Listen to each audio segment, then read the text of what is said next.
let's talk a little bit about time. Why is it that there's always too much of this? That's math homework, right, if you can't see the writing. And there's never enough of this.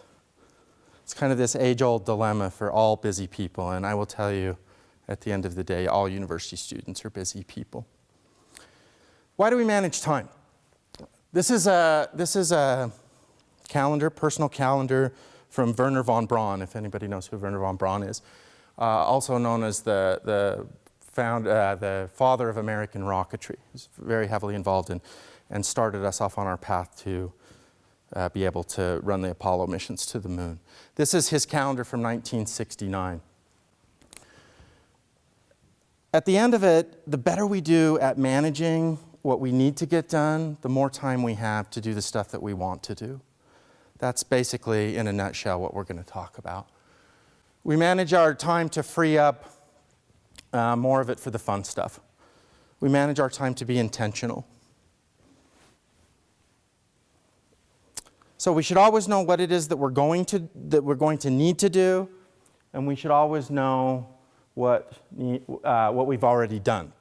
So essentially, we need to know what the task is, and then we need to have a system to figure out how to track it.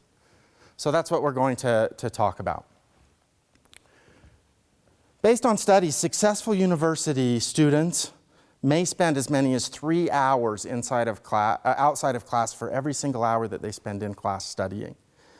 And we also say, and it's part of our initiative towards retention to graduation and college completion, we say most students need to take 15 credits and the right credits to graduate in a timely manner. So the basic math of that is 3 times 15 is 45, right? It's starting to look an awful lot like a full-time job on top of your full-time job or your part-time job that you're working. Now there's as many different ways to schedule and track scheduling as there are people. This guy right here tracks his time on the back of used lottery tickets. Might as well be for something, right? You can track time on your phone. You can track time on a tablet computer. You can track time in the old traditional planner paper. You can track time on a cocktail napkin if you want to. But the simple fact of the matter is you need to hold yourself accountable for the things you need to get done, and you need to hold yourself accountable for the stuff, for the process by which you do those things. You have to have a way to plan, and you have to have a way to track, and then you have to be intentional in your method of thinking about it. So what we've done is devised a system that you can use with 2 sheets of printed paper. These calendars are available. We have them on our website. They're part of your connections packets. You have to think about all of the stuff that you need to get done. You need to plan your commitments first. So that's things like classes. This is a pretty common schedule for university students. Chemistry classes in the red, philosophy classes in the green, history classes in the blue. Most people work some kind of job. College is expensive. We need to figure out a way to pay for it. And then there's that nice block of math in the middle. But there's also other commitments that you have. You may have a religious commitment on Sunday that you need to engage in. You may have a commitment with your family that you have to engage in. These are all things that, depending on how you feel, whether they're important or not, or important to your education or not, you want to schedule all of the stuff that you really absolutely cannot miss first. Then you schedule your study time. And based on that 3-to-1 ratio that we talked about, you should have on your schedule 3 times more space at that point than you had at the initial point. You will notice that I am a bad student or a really efficient student, depending on how you look at it. So there's times to do homework. There's times to read. So maybe somebody who is a student at this point who's had some experience with university level classes would look at that time on Monday between chemistry and history and think, what am I possibly going to read in that hour? That's unrealistic, right? So maybe that should say walk to your next class and talk to your buddies. But that doesn't mean if you take it off of that hour, you don't have to put it down on some other hour. The time that you spend studying by quantity is important.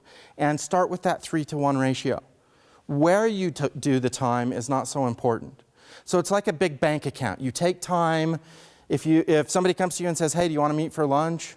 That's fine. If you look at your schedule and it says that you were supposed to do your problem set for your mathematics class at that point, it's a bank account, right? You take it out of the bank account, you find another time somewhere else to put it. The time that you have to find other places to put it is the fun time. And you'll notice at that point, the only thing that I believe is fun here is lunch, right? There is a lot of other white space there, and so it's important. We know factually through studies that university students cannot spend all of their time in classes. University students have to be human beings. You have to recreate. You have to be part of clubs. You have to go to an occasional movie. You have to put your PlayStation 4 in a box and mail it home to your parents. It's important that you engage in other activities. We have to stay physically fit. We have to have the right diet. All of these things take time, and you've got to figure out a way to get them involved. So then at that point, you run your schedule. You take a blank sheet of paper, you run a week on your projected schedule what you really wanted to do, then you push it off and write down on the blank calendar exactly what you did. And this is analytical, and this is intentional. What you want to do is test yourself and see if you've done a pretty good job of doing it or not. And learn from your mistakes. That's one of the most important things in all aspects of what we do at the university is find out where your weaknesses are. When you get to your first math exam in week 2 and your performance is not as good as you want it to be, if it is, or any other class, that's when you can go back and say, well, maybe the 6 hours that I planned on studying is not enough. It's a mistake, it's a small mistake, I'm going to bring it up to 8 or 9. And so that's why we track things. So when do you get enough of this, right? Well, the answer is maybe you won't. So what you're going to do is get an addiction for caffeine, right? Cold or hot, your choice. What you want to do is figure out a time to get stuff done efficiently. I joke a little bit about sleeping. We need more sleep. We all need more sleep. We're at a deficit. Studies are showing that modern human beings, in the last 50 years or so, we're getting on average about 2 hours of sleep less than people did 50 years ago. And there's a lot of reasons for that. You need to do it and you need to get it. But sleep is important, and you won't be able to sleep if you know that you've got an exam tomorrow if you haven't decided that you're prepared for it. And planning is a good way to prepare for it. So live your life, do your stuff, track what you have to get done, and think about the things that you need to do better. And that's the important thing, is when you spend time intentionally planning, scheduling, it gives you more time to do the stuff that you're really here for, which is live your life, process the great amount of information that we have that's available to us behind every single door on this campus, and not worry as much about it, because planning and scheduling helps with stress and anxiety as well. So remember, if you know what you need to do and you intentionally plan for it, the easier it is to do at the end of the day. So it's all about just being better at being what you're here for, which is a good student. So for the hundreds of other things that we do and ways to be better at being a student, look us up. We're on the 3rd floor of the Student Center Academic Resource Center. Thank you.